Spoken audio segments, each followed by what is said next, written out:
Welcome back to Michigan Rocks. I'm not Rob, and this isn't Michigan. This is actually a small stream in central Minnesota. And the reason we're here today is because a few months back, I found this gorgeous piece of jasper here.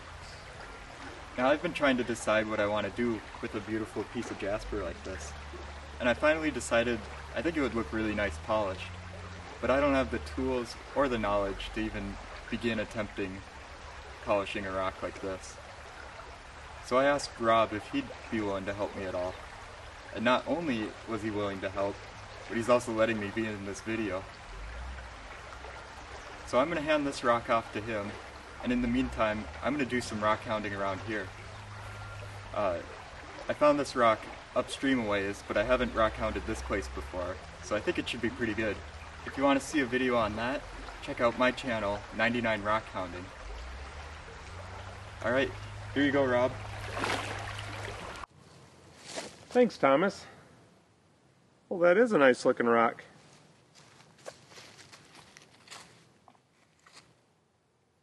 I love that band of quartz going through there. So I see a couple potential problems here. Looks like we've got a couple deep holes right there. I may or may not grind all the way to the bottom of those. This is a little concerning. So I don't know if you can tell, but it's kind of worn away more in there, possibly fractured along there too. I can't tell exactly for sure yet. Oh, and it's got another one like that back here. So this may be a softer mineral along here, which if you tumble this, it's called undercutting when one mineral wears away quicker than another. So I don't think I'd want to tumble this. I think it might fare a little better grinding, which is what I'm going to do to this. I've also got some concave parts, like right here. I'm going to have to grind this and this down to that depth. Same thing, like right here, it's a little bit concave. Anywhere there's a little dip in it, I'm going to have to grind on either side of it, or at least one side of it, to get down in there. But that's a really cool rock, and hopefully it turns out all right. It's going to be smaller when I get done. Here are the tools I'm going to be using. I'm going to start with this angle grinder. This is just a plain old angle grinder. This has a diamond cup wheel on it though, so that's pretty aggressive. That'll be the first thing I'll use. Then I'm going to move to this silicon carbide wheel. I have not used this before. One of the subscribers here sent this to me and told me I'd like it, so I'm looking forward to trying that. And then I'm going to move over to this, I think it's a Makita, I think it's called an electronic stone polisher. I bought a really flexible backer for it, and then I use a series of these diamond pads on it. They just Velcro on there. So the first grid is 30, and I work my way up to 8,000. If you want to know what any of this equipment is, check in the description of the video. I have an Amazon storefront, and a lot of it's in there, and anything else that's not available to Amazon, I'll just make a link directly below. So that should cover most of it. The other thing you're going to need is some safety equipment, so I'm going to get that on now.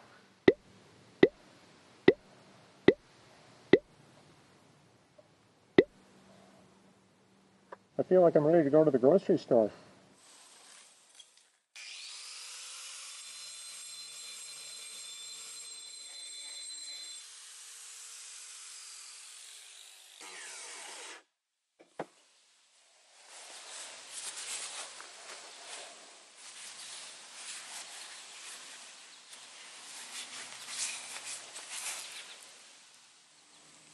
I decided to leave some of these cracks in here because I have no idea how deep they go. So some of those are just going to be in there. I'll take them out down a little farther with the next wheel, which by the way is here. So trying that bad boy out next.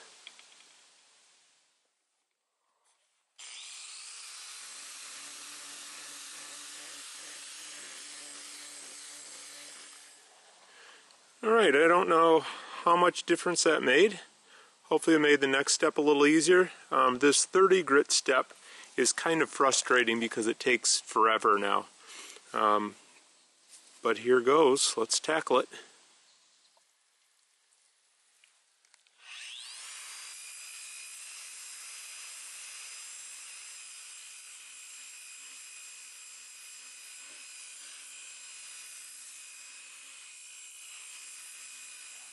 I've been working on this for a few minutes, and I just thought I'd stop and take a look and see how I'm doing.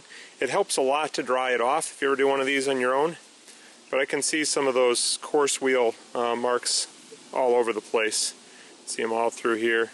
So this needs a lot more with that flexible 30 grit diamond pad. So back for a little more. Here's another little tip for you.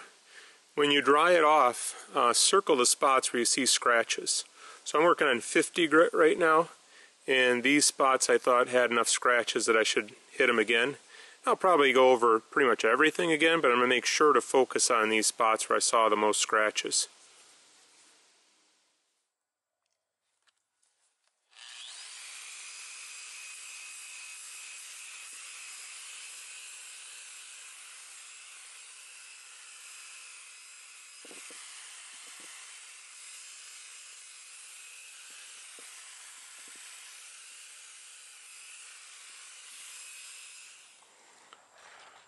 Okay, the rock's coming along nicely. I just got done with 100 grit.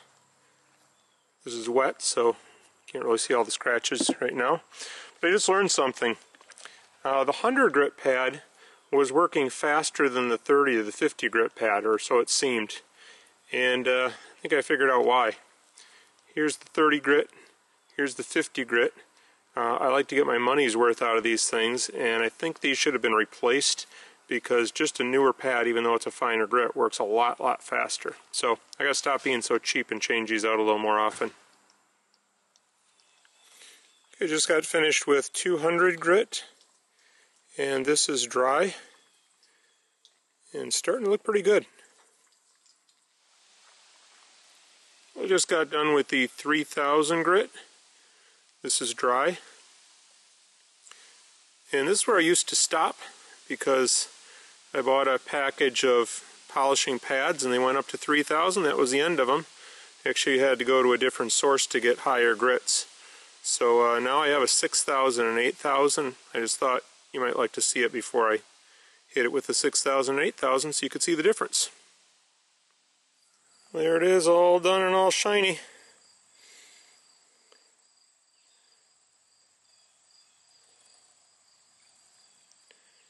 Pretty happy with the way that turned out. It would have been better if there weren't some of these little soft areas. I don't know what to call them exactly. They're not exactly cracks, they're just soft areas. But considering that they're there, I think I did the best I could with it. So if you'd like to see Thomas's channel, I'll put a link here and you can go check out his video. He's just getting started, and I think you'd like his videos if you like mine. So go check those out, and I'll see you next time.